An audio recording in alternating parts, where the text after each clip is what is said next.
Bonjour à tous. J'étais en débat sur CNews. Vous verrez deux grands sujets. Alors vous me direz ce que vous en pensez en commentaire. Un petit mot sur chacun. Le premier, les violences urbaines qui perdurent et s'aggravent. J'ai mis les pieds dans le plat. Comment voulez-vous agir à tout niveau, judiciaire, migratoire, pour recréer de l'emploi, enfin tout ce que vous voulez, quand de toute façon vous ne maîtrisez pas votre politique, vous n'avez pas la souveraineté nationale. Quand n'importe quel juge ou directive de l'Union européenne ou de la Convention européenne des droits de l'homme peut vous intimer de faire exactement l'inverse du bon sens. Voilà, il faut poser cette question-là, sinon on parle dans le vide. Par ailleurs, j'ai parlé aussi du rôle éducatif des parents, qui sont quand même, dont on ne parle pas beaucoup, alors que c'est quand même la base normalement pour l'éducation. Enfin, c'est ce que je pense en tout cas. Voilà. Et deuxième sujet, et la transition est faite, deuxième sujet c'est le Covid. Bien sûr, la folie sanitaire, la dictature politique qui se met en place, pas simplement sanitaire. Le lien, c'est qu'on a affecté encore ce week-end 4400 policiers et gendarmes pour surveiller que les gens avaient bien le masque au-dessus du nez au bord des quais de Seine, par exemple, ou dans d'autres grandes villes, ou sur le canal Saint-Martin. Pendant ce temps-là, on nous dit qu'il n'y a plus d'effectifs pour la vraie criminalité et la vraie délinquance. Bon. Donc voilà, il faut quand même poser cette histoire, cette absurdité dramatique, criminelle. Et puis, on a parlé, vous verrez, j'ai eu un vrai débat avec la représentante macroniste d'En Marche sur les traitements. Elle était très gênée, on est allé au fond des choses, idem sur les soi-disant contaminations à l'extérieur. On est allé au fond des choses et j'ai parlé de notre stratégie, voilà, de la nécessité de défendre le pays et nos libertés, de résister. Voilà. Vous me direz ce que vous en pensez de ce débat en commentaire. Résister justement, moi je vous attends ce mercredi 10 mars, 14 h à Liévin dans le Pas-de-Calais. Oui, je vais aller soutenir le Pas-de-Calais reconfiné pour au moins 4 week-ends. Ce sera place de l'Hôtel de Ville, donc c'est l'ancien Hôtel de Ville, ça s'appelle place de l'Hôtel de Ville, à 14 h à Liévin ce mercredi 10 mars. Et je serai bien sûr ce samedi 13 mars, comme tous les samedis, à 15 h, place Pierre-Laroque, Paris 7e arrondissement, sous les fenêtres d'Olivier Véran. Et sur le site des Patriotes, en première page, vous aurez au fil de la semaine tous les rassemblements organisés par notre mouvement contre la coronafolie, pour la France, les métiers, la santé et les libertés. Et je vous demande de nous rejoindre dans la résistance. C'est le moment de le faire. Vous savez, du Pas-de-Calais, d'un département reconfiné ou pas encore, ou de toute façon sous couvre-feu, il faut nous rejoindre. Nous rejoindre aussi pour le Frexit, le lien pour adhérer, réadhérer ou faire un don de soutien. Tout ça est largement défiscalisé pour nous permettre de mener toutes ces actions. Se trouve sous la vidéo en description en lien. Le lien pour adhérer et réadhérer est également en commentaire épinglé. Et en fin de débat, vous pourrez cliquer directement sur l'écran pour nous rejoindre. Merci et bravo d'avance, car vous le savez, l'État ne nous verse pas un seul centime, pas un seul. On mène nos actions uniquement à 100% grâce aux donateurs et aux adhérents. Bienvenue d'avance aux Patriotes, bon débat et vive la France. Sentiment d'impunité. Exactement. Florent Philippot. Oui, je crois qu'il y a un problème, mais qui n'est pas du tout récent en réalité, qui ressurgit régulièrement. On a un peu les mêmes débats tout le temps, c'est ça qui est un peu désespérant. C'est qu'on n'a pas. C'est l'histoire sans fin. Un peu que ça n'avance pas parce que j'ai l'impression qu'on ne prend pas les bonnes. Souvent, il y a des choses justes qui sont dites, mais on n'en tire pas les conséquences. Culture de l'excuse, sentiment d'impunité. Et moi, l'histoire qui m'a marqué tout récemment, c'est ce malheureux journaliste de l'Union Lardonnais qui a été massacré. À Reims.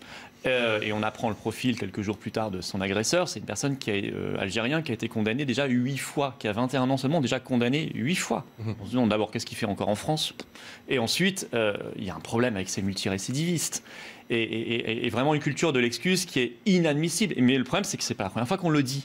Et toutes les familles politiques quasiment l'ont dit ça. Mais quand est-ce qu'on va en prendre la mesure ? Quand est-ce qu'on va donner des consignes claires à l'autorité judiciaire, à la justice, pour qu'elle applique une politique qui cesse cette culture de l'excuse et de l'impunité ? Ça, je pense que c'est la première chose.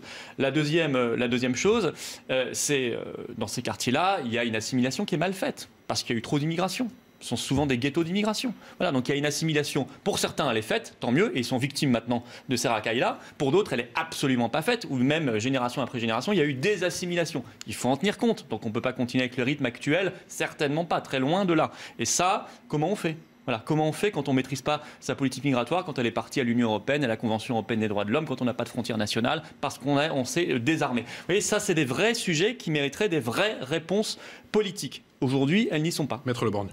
D'abord, je ne pense pas qu'on puisse donner à l'autorité judiciaire une quelconque consigne pour orienter sa décision. Ensuite, lorsque M. Philippot... Il y a un ministère de la Justice quand même. Attendez, bah oui, mais il est là pour ça. On ne donne pas de consigne au juge. Bah, ici, Vous ne savez pas ça? Ah, on définit une politique judiciaire, monsieur, en France, quand même, heureusement. Il y a quand même le législateur qui définit une politique judiciaire. Ça n'a rien à voir avec ce que vous appelez... Ah bah si, bien sûr. Non. Enfin, sinon, il n'y aurait pas de garde des Sceaux en France. On y reviendra, si vous permettez. Le garde des Sceaux a autorité sur le parquet. Oui, heureusement. Ce sont les juges qui décident, c'est autre chose. Heureusement qu'il y a un ministre de la Justice qui donne des consignes judiciaires. Vous voulez m'empêcher de parler? Vous m'interpellez. Allez-y, maître. En réalité, ce que je crois important... Positif délinquance, mais également du renfort aux associations. Florian Philippot. Le problème, c'est qu'il ne faut pas opposer les choses. La répression, c'est la meilleure des préventions. Quand vous voyez que la personne qui fait une bêtise à côté de chez vous prend une peine, une vraie peine, et que la peine est appliquée, ça vous dissuade peut-être un tout petit peu plus que si vous voyez qu'il y a l'impunité, premièrement. Donc je pense que ça, c'est un faux débat. Deuxièmement, il ne faut pas dire qu'il n'y a pas des choses. Il y a des associations, il y a la politique de la ville depuis 40 ans. L'école fait ce qu'elle peut, honnêtement. Encore une politique de la ville aujourd'hui. Il y a des milliards qui sont déversés. Il y a des bouts de chandelle. Il y a des choses. Il y a l'école qui fait ce qu'elle peut. C'est le fils d'enseignant qui vous le dit. Elle fait ce qu'elle peut, l'école. On ne peut pas lui demander. Il faudrait peut-être responsabiliser les parents. Le premier acteur éducatif en France, c'est les parents. Pardon ? Vous êtes encore élève et voyez ce qui s'y passe dans les écoles? Il y a eu des choses concrètes. Heureusement que je suis un tout petit peu connecté à ce qui se passe. J'espère que vous l'êtes aussi sans être élève. Alors qu'est-ce qui s'est C'est très difficile. Alors je vous invite à aller voir dans les classes, les salles de classe, dans ces quartiers-là, comment ça se passe. C'est extrêmement compliqué pour les enseignants et les professeurs de faire même cours. Parce qu'il y a parfois un brouhaha, voire de la violence. Et malheureusement, ce ne sont pas des épiphénomènes, c'est beaucoup plus généralisé qu'on ne le dit, qui font qu'on n'arrive pas, avant de transmettre un enseignement, une connaissance, qui est le rôle premier de l'enseignant ou du professeur, il faut déjà obtenir un minimum de calme et de sérieux dans la classe, ce qui prend déjà la moitié du cours. Et ça, c'est pas possible. Donc si vous voulez, on ne peut pas demander tout à l'école, ni aux associations, etc. Donc, moi, je pense qu'il faut arrêter. Là, on est très en dessous de la mesure du problème. La mesure du problème, c'est qu'il y a des gens qui sont condamnés 8 fois, qui sont encore en France, ou s'ils sont français, qui ont des toutes petites peines, qui ont des rappels à la loi ou je ne sais quoi. Tout ça, c'est dérisoire, c'est ridicule. Donc il faut appliquer les choses. Vous dites qu'il y a les manques de police, il y a les manques d'effectifs, c'est vrai. Mais hier, on a mis 4400 policiers et gendarmes pour aller surveiller que les Parisiens avaient bien leur masque sur le nez. On les a vus déambuler, les policiers. Je vais vous les montrer, ils sont encore au canal Saint-Martin ou ils sont ou sur le canal Saint-Martin probablement aujourd'hui parce qu'il fait beau. Il y a des responsables politiques qui appellent à faire des manifestations sans masque. Mais non, ça c'est pas moi en tout cas. Mais madame, en tout cas, apprenez par la science qu'il n'y a pas de contamination à l'extérieur. Donc, si vous voulez, et d'ailleurs vous parlez aux policiers, aux gendarmes, en privé, vous disent on est désespéré de nous demander d'aller vérifier que les gens ont bien le masque sur le nez, qu'il y a de la bière, qu'il y a bien de la grenadine et pas de la bière dans les rues où Maître, je vous donne la parole. C'est pas caricatural. On a vu les images. Alors ces gens-là, ces policiers, ces gendarmes, je pense qu'on ferait mieux de les mettre dans ces quartiers-là. Allez, direction. Un nombre d'éléments. Vous disiez à juste titre, Monsieur Philippot, tout à l'heure, que l'enseignant, d'abord, il faut qu'il puisse enseigner et que c'est pas facile. Je suis d'accord avec vous. Ce que vous disiez là-dessus est parfaitement vrai. Et il y a aussi un autre élément. L'école, elle n'a pas comme seule mission de transmettre le savoir. Elle a aussi comme mission de transmettre la manière dont il faut se conduire. Alors vous avez aussi raison quand vous dites que c'est la famille qui devrait en premier chef transmettre ce message-là. Mais on sait bien que le problème, c'est qu'un certain nombre, précisément, ne le font pas. D'où cette sorte de compensation par un phénomène qui soit mi-répressif, mi-éducatif. Je pense que ça s'est fait dans les décennies passées. Pourquoi ne demanderions-nous pas à l'armée de le refaire? C'est une bonne idée ou pas, ce Je service suis citoyen convaincu qu'il l'accepterait. Réhabilité par Éric Ciotti. Moi, je pense qu'on pourrait remettre en France un service militaire plus court que ce qu'il était auparavant, pour filles et garçons, pour tout le monde. Le problème, c'est qu'il faut arrêter de... Vous savez, l'armée de terre, je crois qu'on la met entièrement dans le Stade de France aujourd'hui. Donc, c'est le problème. Et puis, les casernes, effectivement, vous avez raison, il y en a beaucoup, mais à l'abandon. Donc on ne peut pas dépouiller l'armée depuis 20 ans et après lui demander d'accomplir des tâches qu'elle n'a plus aujourd'hui logistiquement les moyens d'accomplir. Monsieur City, l'idée est bonne. Ça coûterait moins cher que aujourd'hui, il y a déjà beaucoup. quelque chose qui existe qui s'appelle, sans dire que votre proposition n'est pas étudiée, mais il y a déjà quelque chose qui existe qui s'appelle le service national universel qui a été mis en place à l'époque par Gabriel Attal. C'est volontaire. Oui, mais justement, on est en train de le sujet est de le généraliser. Pourquoi? Parce que ça permet d'avoir effectivement ce sentiment de citoyenneté sur une classe masse de jeunes qui ne viennent pas des mêmes milieux et qui se rencontrent autour d'un objectif commun. Et ça marche énormément. J'ai rencontré des jeunes qui l'ont fait et ça marche énormément. Mais par rapport aux jeunes délinquants, il y a déjà des structures qui existent. Non, mais là, on ne parlait pas des jeunes délinquants, là, on parlait de faire citoyenneté. Là, on parlait de faire citoyenneté. On parlait en l'occurrence des mineurs, des mineurs violents, effectivement, et cette proposition d'Éric Ciotti, qui demande que la loi de 2011 instaurant un service citoyen pour les mineurs délinquants de plus de 15 ans soit absolument relancée. Il y a des structures militaires, et ça fonctionne, qui le font, mais on voit bien que c'est une toute petite catégorie de militaires qui a la formation pour accompagner un public jeune vers justement la réinsertion, les métiers. Donc ça serait une très bonne idée, mais on voit bien qu'il faudrait lancer un plan de formation des militaires et un plan de recrutement qui serait considérable. Ils font des très bonnes choses. Outre-mer, il y a le service militaire adapté qui existe depuis 50 ans. Outre-mer, qui n'existe pas en métropole. C'est formidable ce qu'ils font là-bas. Mais alors au final, pourquoi on ne le fait pas au final? Pourquoi? Ça coûte trop cher? On n'a plus d'armée aujourd'hui. Enfin, on n'a plus d'armée. On a une armée extrêmement réduite et qui n'a plus les moyens d'accueillir des jeunes comme ça. Ils sont plus suffisamment nombreux. Il n'y a plus assez de bâtiments, il n'y a plus assez de logistique. Donc il faut redonner des moyens, des crédits militaires. Pour que ça fonctionne, il faut des idées comme ça. Il y en a eu plein. On attend toujours le bilan du grand débat. Bon, j'ai l'impression qu'on tourne un peu sur les mêmes choses depuis 40 ans et ça me fait peur parce que je vois pas pourquoi demain on aurait des résultats différents de ce qu'on a eu hier. Je pense qu'il faut des vraies ruptures sur l'application des peines, la politique migratoire et si on veut aussi réindustrialiser la France. Mais ça, c'est pas possible si on reste dans l'euro et l'Union européenne. Bah non, justement, l'Union européenne nous permet de le faire et le fait en ce moment. Pour l'instant, elle nous a juste permis de nous désindustrialiser massivement. Depuis le mois de septembre, justement, et je vous invite vraiment à regarder. Elle a changé en septembre, je suis pas au courant. L'Union européenne a changé en septembre, là, mais je suis pas au courant. Arrêtez, l'Union européenne n'est pas désincarnée. L'Union européenne, c'est des pays membres, la France en fait partie, et un acteur principal. Et ce sont des politiques qui ont désindustrialisé la France, qui ont créé du chômage de masse, et les jeunes sont les premières victimes du chômage de masse, c'est tout. Arrêtez. Vous faites toujours le coup quand il y a la petite musique et vous savez pertinemment qu'on doit partir en pub. Vous faites exprès. On se retrouve dans un instant, on parle du Covid. On continuera après. Et le gouvernement qui met le paquet, attention, sur la vaccination. À tout de suite. Après, elle regarde les explications. Mais on entend ça depuis un an. Vous aviez exactement les mêmes reportages le 11 mai, le jour du déconfinement, Canal Saint-Martin, où on disait aux gens, ils se relâchent. Je ne sais pas ce que ça veut dire d'ailleurs, se relâcher. Franchement, je ne sais pas. On n'est pas des gamins devant un pion au collège, quoi. Ah, si, vous savez. Non, je ne sais pas. Non. Ou alors, ça veut dire qu'il n'y a plus du tout de liberté, qu'on est en régime carcéral, quoi. Donc, non, je ne sais pas ce que ça veut dire. Ça veut dire vivre. On nous a fait le même coup, 21 juin, la fête de la musique. On nous a fait le même coup, il n'y a pas longtemps, là, au carnaval en Martinique. Et puis, les épidémiologistes ont étudié l'affaire. Il n'y a pas de contamination derrière. Même la rêve partie de Bretagne, 4 jours d'hystérie nationale, 2500 jeunes là, en Bretagne à Lueron. L'ARS Bretagne a publié les résultats 3 mois plus tard, pas une contamination. Donc je veux dire, les gens ils venaient de toute la France. Vous racontez, ils venaient de toute la France. Mais non, on nous disait ils vont se contaminer, etc., etc. C'était l'hystérie nationale. Vous savez qu'ils venaient d'un peu partout. C'était l'hystérie nationale. Oui, mais on parlait que de ça pendant 4 jours. Je suis d'accord, mais ils venaient d'un peu partout les jeunes. Mais quel rapport? C'est l'ARS Bretagne qui a fait une étude sur les personnes qui étaient dans cette fête. Vous êtes d'accord qu'il faut porter le masque quand même, ça? Vous êtes d'accord qu'il faut porter le masque? À l'extérieur, non, je suis pas du tout d'accord. La loi est comme ça, elle est bête, je la respecte, mais je trouve que c'est une bêtise totale et c'est prouvé maintenant. Enfin, je veux dire, il y a des études, il y a les Japonais qui ont étudié 110 personnes dans les alentours de Tokyo, qu'il y avait 19 fois plus de contamination à l'intérieur qu'à l'extérieur. Oui, donc c'est quoi? Alors les Chinois, 7788 contaminés, ils ont trouvé un à l'extérieur. Ils le mettent le masque ou pas les Japonais? Pardon? Ils le mettent ou pas le masque, les Japonais? Il y a une culture du masque, mais qui n'a rien à voir avec... Non, c'est l'histoire de la pollution, etc. Faut pas tout je connais cet argument.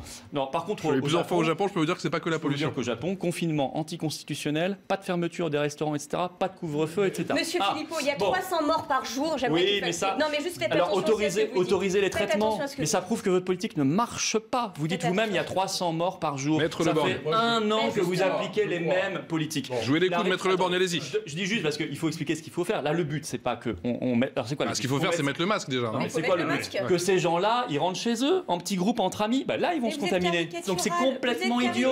Mais non, je dis la réalité. Aujourd'hui, la République tchèque, il y a quelques jours, a autorisé comme traitement l'ivermectine. Alors nous, Monsieur Véran, on ne veut pas en entendre parler. Vous découvrez des images en direct, effectivement. Alors pas du Canal Saint-Martin, mais des quais de Seine. Il faut les laisser vivre, on ne se contamine pas à l'extérieur. Pardonnez-moi, mais je trouve que ce discours, publiquement, sur une chaîne de télévision, est quelque chose de dangereux. Nous avons... Oui, mais non, mais arrêtez. Non, mais chacun son tour. Cette démagogie qui consiste à dire « Mais soyez libres, mes petits chéris, il n'y a pas de problème, on ne se contamine pas. » Vous savez que c'est faux. Bien sûr que le discours... Mais bien sûr... mais permettez, bien sûr que le discours qui consiste à dire faites ça. Bon, Monsieur Philippot veut parler tout seul, donc il aura raison. LCI en 5 minutes a fait, vous irez tous voir sur internet, je suis désolé, je suis obligé de faire la pub, a fait en 5 minutes dans l'émission de Monsieur Pujadas, ils ont pris toutes les études scientifiques, ils ont démontré que les contaminations à l'extérieur c'est du pipeau. Monsieur Philippot, qui démontre c'est vrai qu'on l'entend tous les jours. Contaminer à l'extérieur qu'à l'intérieur, ça fait sens, mais il y a évidemment une contamination à l'extérieur. Mais vous nous faites le même coup à chaque fois. Tout dépend. Non, attendez, moi je suis maire, je cherche pas à défendre le gouvernement, pas à le défendre. Il y a des rues. Vous dites à chaque fois qu'il y a du soleil, vous culpabilisez les gens. Mais moi je culpabilise personne. Laissez vivre les gens. Je dis simplement, seront en meilleure santé s'ils vivent, s'ils prennent le soleil, d'autant plus profiter de l'extérieur qu'on a un masque. Vous faites de la Allez, chacun son tour. Non mais prenez des exemples concrets. Quand vous êtes dans l'extérieur, vous êtes dans la pseudo-science. Il y a des parcs dans lesquels vous avez des agrès ou des jeux pour enfants. Si j'ai pas mon masque et que je tousse alors que je suis contagieux sur un objet comme un toboggan où je mets mon enfant, je peux contaminer le parent d'après, etc. Donc il faut garder le masque parce que effectivement, si on est tout seul au milieu d'un champ, on va pas contaminer grand monde. Si par contre on est en extérieur, mais sur des espaces où il peut y avoir quelque chose qu'on touche, quelque chose sur lequel on est. Parce que le masque, on le porte avant tout pour les autres. Bien sûr. Mais votre masque, vous le changez toutes les 3 heures. Attendez, si vous l'avez pas changé toutes les 3 heures, ça change rien. Vous conseillez aux membres. Vous venez de le prendre, là, mauvais. Vous venez de le prendre par c'est terminé. Philippot. Ne faites pas le professeur d'école, monsieur Philippot. Mais non, mais là, on sait maintenant. Là, vous pouvez le jeter, votre masque. Je peux vous donner juste un témoignage. Moi, je sors là des 10 jours de confinement, puisqu'on a été, ma compagne et moi, positifs au Covid. On a 36 ans tous les deux. Là, ça fait presque 15 jours pour elle. Elle a encore du mal à retrouver son énergie. Elle monte les escaliers. C'est pour ça que je suis pour une autre politique. Donc, je pense vraiment qu'il ne faut pas donner le message aux téléspectateurs que ce virus ne serait pas dangereux. Même des jeunes gens en pleine forme et en pleine santé, il y a un vrai risque. Donc portez le masque, portez-le et allez vous faire vacciner quand c'est votre tour. Je répondrai après. Non mais justement, je vais vous donner la parole parce que je vais vous poser une question. Oh, on n'est pas trois, arrêtez. Mais non, mais là, parce que c'est dans... Enfin, vous voyez bien qu'il s'agit d'un sujet de santé publique, donc il n'y a pas de question d'avoir une étiquette politique quand il s'agit de santé publique. C'est le point. Le sujet que je vous dis, c'est que vous n'arrêtez pas de dire, vous le rabâchez, vous le criez partout, qu'il y aurait des traitements que le gouvernement et que l'ensemble des gouvernements refusent de voir parce que c'est tellement mieux de voir les gens malades. Mais vous vous rendez compte de ce que vous dites? L'ensemble des traitements qui sont disponibles ou qui sont à l'étude, ils le sont et ils sont regardés de la même façon que ce soit un traitement qui a été, d'ailleurs, M. Raoult avait été regardé au début. Arrêtez de faire croire, arrêtez vraiment de faire croire. Le gouvernement en a parlé des traitements. Voilà, arrêtez de faire croire qu'il y aurait des traitements cachés qu'on refuserait d'administrer à la population. Si les traitements sont efficaces et sont sûrs et sont validés par les autorités sanitaires, ils seront bien évidemment mis à disposition des Français. Mais c'est pas moi qui les ai trouvés, les traitements. Je n'ai pas du tout la compétence médicale. Je ne fais que relayer ce que disent énormément de médecins qui en France sont choqués qu'ils ne puissent pas prescrire librement. Mais il n'y a pas que l'hydroxychloroquine ou l'azithromycine, il y a l'ivermectine, il y a la colchicine, il y en a plein. Vous savez, vous dites, attendez, vous dites qu'il n'y a pas de traitement en France, c'est faux. Le gouvernement, là, vient d'autoriser, par exemple, avec une ATU, les anticorps monoclonaux. Et dans quel cas? Dites-le justement dans quel cas? Les anticorps monoclonaux. Oui, mais pour quel patient? Dites-le. Mais peu importe, puisque je vais vous dire pourquoi. Je vais vous dire pourquoi. Attendez, vous posez une question, laissez-moi répondre. Je vais vous dire pourquoi, peu importe. Parce que lisez Le Monde. Un traitement à l'efficacité discutée. Lisez Libération, c'est pas les patriotes, un traitement de controversé. Il n'est qu'en phase 2. Les études sont même pas terminées. Mais c'est vrai que c'est un truc qui coûte 2 000 €. Ça coûte très cher. Il y a des gens qui s'enrichissent derrière. L'ivermectine, vous dites, ça n'existe pas. Enfin, la République tchèque sont pas idiots, ils viennent de l'autoriser. Le ministère de la Santé. L'Inde l'utilise. L'Inde a 11 fois moins de mortalité par habitant que la France. Oh, c'est n'importe quoi cette histoire. L'Inde, non mais arrêtez avec chercher les chiffres, vous les mais oui, mais alors, très bien. Alors c'est quoi le problème de l'Inde? Vous savez très bien qu'ils testent très peu et qu'en plus on a non, on parle des morts. Justement, laissez-moi arriver, vous avez très justement raison, parlons-nous et arrêtons de nous couper la parole. Ils testent très peu, donc c'est vrai que le nombre de cas est limité, mais également on a du mal à recenser, laissez-moi finir, on a du mal à recenser les raisons des causes de mortalité. Donc arrêtez de me dire... Qu'est-ce qui vous permet de dire ça? Mais toutes les études le disent, Oh, mais arrêtez. Mais l'Inde, c'est un pays ultra moderne. Vous avez une vision, à mon avis, qui a 60 ans d'âge de l'Inde. J'ai une vision arriérée. Vous savez qu'il y a une classe moyenne. Non, mais en Inde, il y a une classe moyenne qui vit extrêmement bien, de plusieurs centaines de millions de personnes. Et ils ont, c'est un pays en pointe sur la science. Et ils ont leur propre vaccin, effectivement. Mais bien sûr, et c'est un pays qui a lui a son vaccin, pas la France, et c'est un pays en pointe sur la science. Donc dites pas que c'est des arriérés qui savent pas compter leurs morts. C'est pas ce qu'elle a dit. C'est pas ce que j'ai dit. Non, elle a dit. Oh, c'est un peu ça. Une vision un peu colonialiste. Allez, Maître Leborgne, s'il vous plaît. Écoutez, moi c'est très simple, je ne veux rien ajouter. C'est-à-dire qu'il a été garanti, je crois, le 24 novembre à la télévision par Emmanuel Macron, la liberté vaccinale. Moi, je suis pour la liberté vaccinale. Donc, on ne peut pas dire vous pouvez vous faire vacciner, mais si vous ne vous faites pas vacciner, on va vous y contraindre. Ça ne s'appelle pas la liberté, ça. Ouais, ça me rappelle les référendums sur l'Europe. Si vous dites oui, c'est oui. Si vous dites non, c'est quand même oui. Donc on peut pas quand même, si vous voulez, contraindre les soignants à ça. Les soignants, ils ont en plus un niveau d'information supérieur à la moyenne nationale. Donc ils font. Et je crois, ils n'ont pas un niveau d'information supérieur à la moyenne nationale. N'allez pas dire. Dis donc, avec vous, c'est la censure rapide. Non, mais n'allez pas dire. Mais c'est important parce qu'on parle de choses extrêmement importantes. Ne faites pas croire. Vous ne savez pas ce que je vais dire derrière. Vous étiez en train de le dire, là. Non, donc, puisqu'ils savent des choses, ils savent qu'on ne peut pas faire reposer toute une stratégie sanitaire sur un seul vaccin. Ils savent des choses, ils savent quoi? Voilà, c'est ça que ils savent des choses. Ils savent que pendant 3 jours, ils ont des syndromes grippaux. En médecine, et ils disent que concrètement, ils n'ont pas de recul sur 5 ou 6 ans et que ça a été fait très vite. Et ça, tout le monde le sait. L'absence de recul de 5-6 ans. Oui, mais ça, tout le monde le sait. Ils en savent pas plus que nous. Personne ne peut dire le contraire. Et ils le savent. Pour la liberté vaccinale et rappeler un devoir d'exemplarité. Mais ils savent que la médecine, de tout temps, normalement, la médecine, c'est aussi la prévention. Elle est complètement négligée. C'est le traitement, on en parlait tout à l'heure, complètement négligé. Et ils le disent, ils sont très nombreux. Vous êtes contre le port du masque, alors à un moment donné, il faut être cohérent. Mais prévention, vous savez, c'est pas du tout que ça. Le port du masque, d'ailleurs, pour eux, c'est intéressant. Moi, j'ai été offusqué quand les soignants n'avaient pas de masque. Vous vous souvenez, il y a un an. Comme vous, j'imagine, vous étiez offusqué. Tout le monde était offusqué. Ça, c'était incroyable. Et là, je veux dire, évidemment qu'eux doivent avoir des blouses, des masques, des gants, etc. Et souvent, maintenant ça va mieux, mais il y a eu ce problème-là. Mais on ne peut pas, si vous voulez, avoir applaudi les soignants pendant un an, dire que c'était les héros, etc., pour ensuite les considérer aujourd'hui. J'ai écouté France Info l'autre jour, la radio, le matin, la voix d'une soignante qui hésitait à se faire vacciner, elle n'avait pas dit non, elle n'avait pas dit oui, était déformée parce qu'elle avait peur d'être reconnue. Enfin, écoutez, c'est pas la France, ça. Oui, c'est pas normal, cette terreur qui s'applique. Mais vous pensez pas qu'ils doivent donner l'exemple? Non, mais attendez, le sujet... je pense qu'on doit leur laisser leur liberté comme à tout citoyen français. Je vois pas pourquoi eux auraient moins de liberté. On peut leur rappeler une obligation morale. Rappeler une obligation morale, ce n'est pas une contrainte. Mais vous pouvez pas, vous, comme ça, depuis votre position, dire à des soignants qui connaissent mieux la vie médicale que vous et les malades, etc. Oui, mais vous êtes attaché aux chiffres. Moi, je suis pour la liberté. Effectivement, Prisca Thévenot a rappelé les chiffres. Effectivement, les chiffres, quand même un sujet sur les chiffres. Pourquoi Macron n'est pas allé à la télévision pour dire que ce sera obligatoire pour les soignants? Il va peut-être le faire. Ah là oui, d'accord. J'ai pas d'infos. J'ai pas d'infos. Rapport. Mon analogie avec l'Europe, à mon avis, est très vraie. C'est-à-dire, c'est oui, quand c'est oui, c'est oui, quand c'est non, c'est oui quand même. Attention, on ne parle là. Et ça, c'est pas de l'honnêteté intellectuelle. Presque Thévenot. Non, mais je pense qu'il faut gagner en cohérence dans votre discours. C'est important parce que. Il est extrêmement cohérent mon discours. Non, parce que vous dites un moment très justement. On a applaudi les soignants pendant des mois, des semaines, une année. Il faut les respecter, etc. Je partage complètement. Et puis 20 minutes avant, vous nous disiez quoi? Il faut laisser les gens vivre, il faut laisser les gens pas mettre de masque. Dans les pays mais vous savez, où on traite, il y a moins de monde dans les hôpitaux. Et si vous voulez respecter les soignants, arrêtez de fermer des lits à l'hôpital. Arrêtez de supprimer du personnel. 3400 en moins en 2019. Là, vous êtes en train d'en supprimer. De lits. Non, c'est pas vrai. Et vous savez très bien que vous tronquez les chiffres parce que les lits qui sont fermés ne sont pas que des lits de réanimation. C'est ça que demandent les soignants. Ça fait 20 ans qu'ils manifestent. Et ça fait 20 ans que c'est manifeste. Et au mois de juillet, il y a eu le Ségur de la santé qui a commencé à mettre des choses.